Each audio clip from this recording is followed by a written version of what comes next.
Subscribe now and press the bell icon. Never miss an update. नमस्कार साथियों, स्वागत करता हूं सबका इस YouTube चैनल पर जिसका नाम है study with PL Lodha.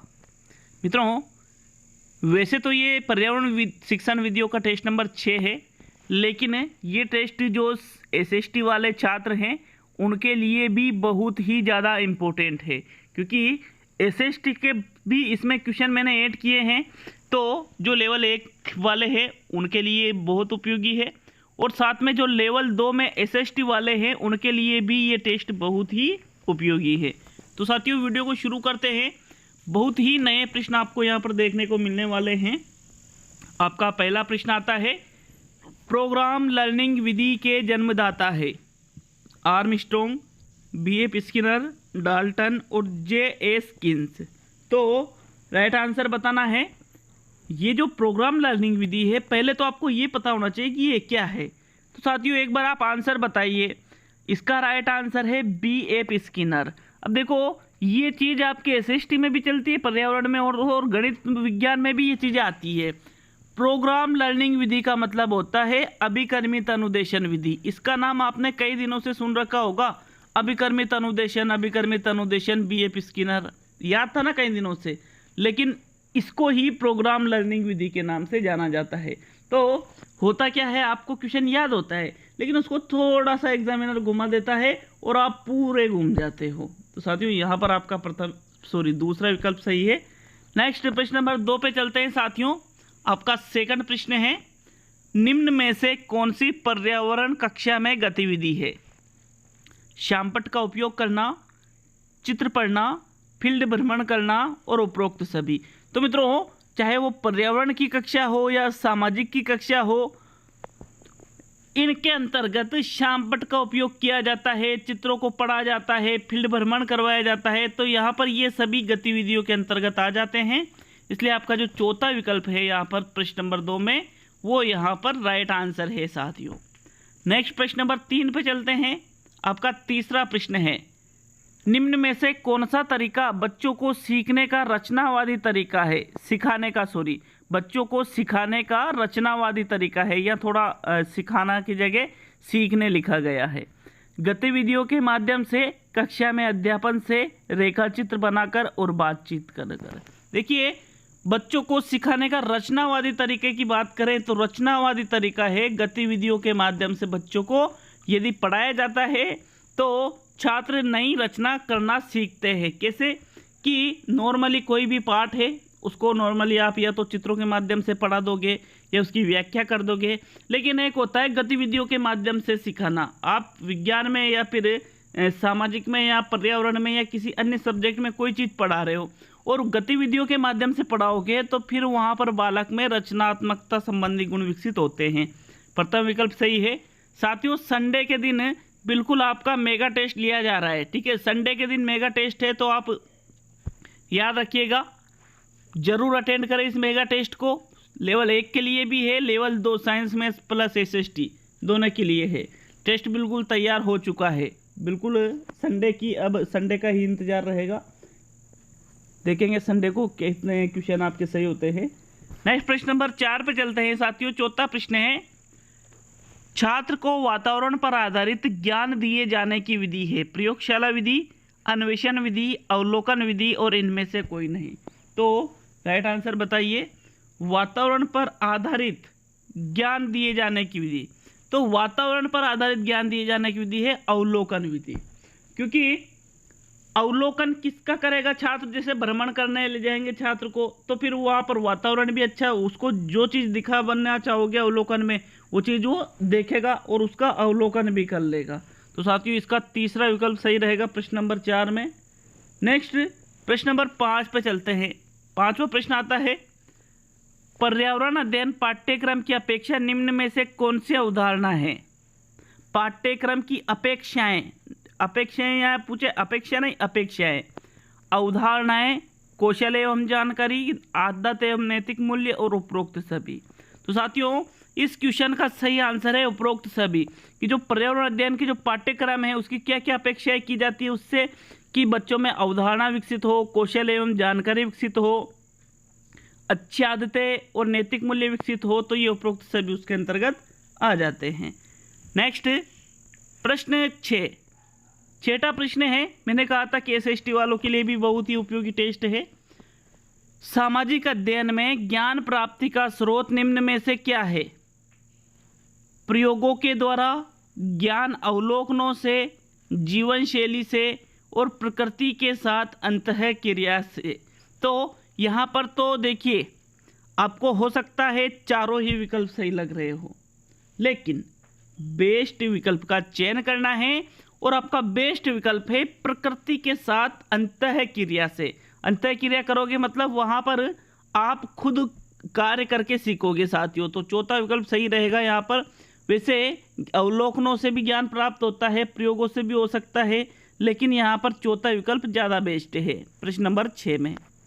Next प्रश्न देखेंगे मित्रों, प्रश्न 7, बच्चों के सीखने की प्रक्रिया में शिक्षक की भूमिका निम्न में से क्या होती है? सक्रिय भागीदार, सहायक, प्रेरक और मार्गदर्शक। तो साथियों बच्चों के सीखने की प्रक्रिया में शिक्षक की भूमिका आपको बतानी है। राइट आंसर बताइए, इसका राइट आंसर क्या रहेगा साथियों प्रश्न नंबर 7 में? मित्रों इसका सही आंसर आता है सक्रिय भागीदार। देखिए वह शिक्षण विधि सबसे बेस्ट होती है जिसमें छात्र भी सक्रिय रहे और शिक्षक भी सक्रिय रहे साथियों। तो पहला विकल्प आपका सही रहेगा कि जो बच्चों की सीखने की प्रक्रिया है इसमें शिक्षक की भूमिका सक्रिय भागीदार की होती है। नेक्स्ट प्रश्न नंबर 8 पे चलते हैं। आपके 8वां प्रश्न है, निम्न में से किस विधि से छात्रों को जानकारी पेश करने के लिए प्रोत्साहित किया जाता है? चित्र बनाकर, तालिकाएं बनाकर, प्रक्रियाओं के प्रवाह रेखा चित्र बनाकर और उपरोक्त सभी। तो साथियों यहाँ जो सही आंसर है वो रहेगा उपरोक्त सभी प्रकार से बच्चों को जानकारी पेश करने के लिए प्रोत्साहित कर सकते हो आप। चौथा विकल्प सही रहेगा प्रश्न नंबर 8 में। नेक्स्ट प्रश्न नंबर 9, एक पर्यावरण अध्ययन की कक्षा के लिए सर्वाधिक उपयुक्त शिक्षा शास्त्रीय पद्धति होनी चाहिए जो केवल प्रयोगों पर आधारित हो, जो केवल व्याख्यानों पर आधारित हो, जो परीक्षा उन्मुखी हो और जो भागीदारिता परक एवं चर्चा आधारित हो। तो राइट आंसर बताना है आपको। इसका राइट आंसर क्या रहेगा प्रश्न नंबर 9 में? मित्रों इसका राइट आंसर है चौथा विकल्प। कैसे? सर्वाधिक उपयुक्त शिक्षा शास्त्रीय पद्धति मतलब विधि की पूछा है, तो जिसमें छात्र पूर्ण रूप से भागीदार हो और जो चर्चा पर आधारित हो, तो फिर वहाँ पर अपने आप ही छात्र उस चीज़ को अच्छी तरह से सीख जाएंगे। इसलिए यहाँ पर चौथा विकल्प आपका सही है। नेक्स्ट प्रश्न 10 पर चलते हैं मित्रों। निम्न में से योजना विधि का दोष है?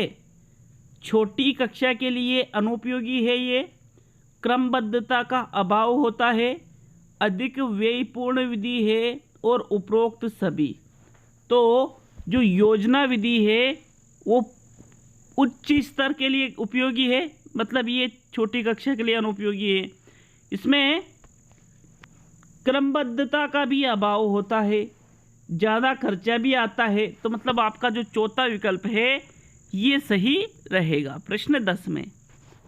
अगला प्रश्न देखेंगे साथियों प्रश्न नंबर 11, इकाई योजना का निर्माण किसने किया? J.F. हर्बर्ट ने, डेलाल्ड ने, मॉरिसन ने और स्किनर ने।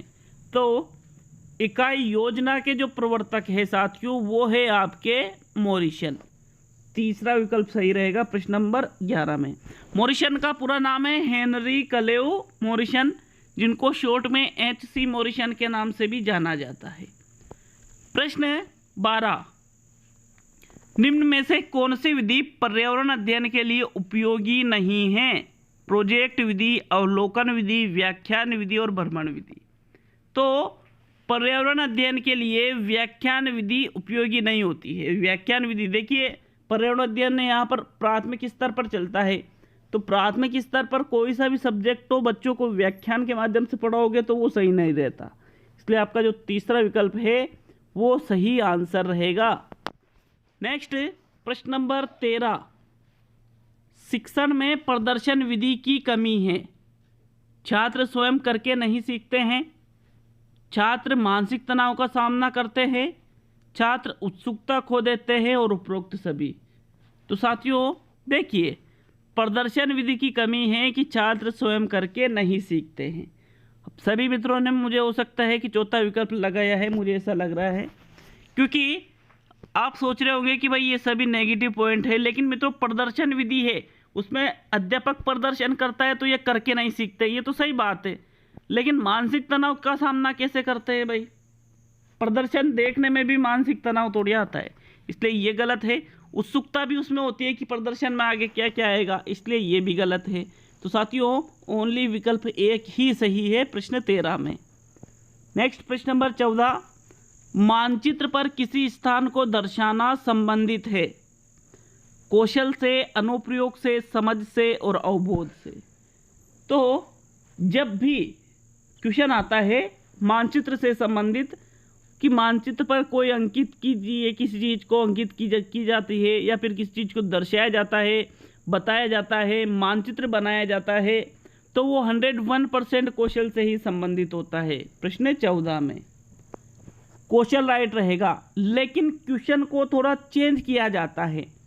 अब मानचित्र से संबंधित ही क्वेश्चन है कि छात्रों में मानचित्र पढ़ने से व्यवहारगत परिवर्तन होता है, यह किस उद्देश्य से संबंधित है? कौशल, ज्ञानात्मक, ज्ञानोपयोग और अवबोध। तो देखिए, पढ़ने से व्यवहारगत परिवर्तन हो रहा है तो यहाँ फिर कौशल तो आना ही नहीं है, हालांकि यहाँ मानचित्र शब्द आ रहा है, लेकिन यहाँ हम पढ़ने से व्यवहारगत परिवर्तन हो रहा है, तो मानचित्र पढ़ना ये तो कौशल के अंतर्गत आ जाएगा, लेकिन व्यवहारगत परिवर्तन उससे हो तो फिर उसको कहा जाता है अवबोध। चौथा विकल्प आपका सही रहेगा प्रश्न नंबर 15 में। साथियों ये आज के क्वेश्चन थे जो SST गणित या विज्ञान के लिए भी कुछ उपयोगी और बाकी पर्यावरण के लिए तो बहुत ही उपयोगी थे। तो संडे के दिन टेस्ट के लिए ज़रूर तैयार रहे। मिलते हैं साथियों अगले वीडियो में। बहुत बहुत धन्यवाद। बिल्कुल तैयारी जारी रखिए, बहुत ही जल्द।